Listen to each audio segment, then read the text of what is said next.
Given a very apt name to that regional party because it has grown as one of the richest regional party in this country in no time, in less than 10 years.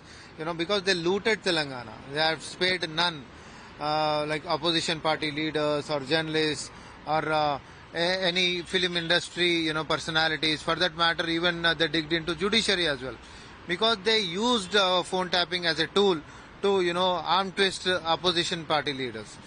So this is the hard fact what is being revealed through this SIT investigations. That's the reason their family members were called by them recently with services of notice under CRPC 160, and everyone in Telangana knew and knows that Kalvakuntla family is behind all these things.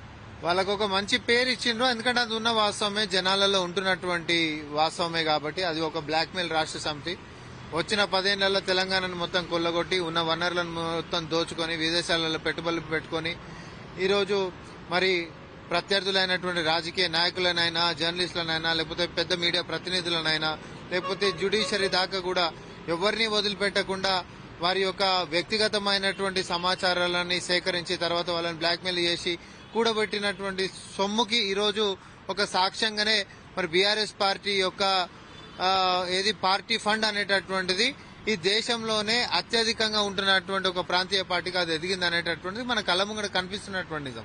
So దీంట్లో ఖండించడానికి ఏముంది? కాబట్టి వాళ్ళు చేసినటువంటి పాపాలని ప్రజలు క్షమించేటటువంటి ఆస్కారమే లేదు.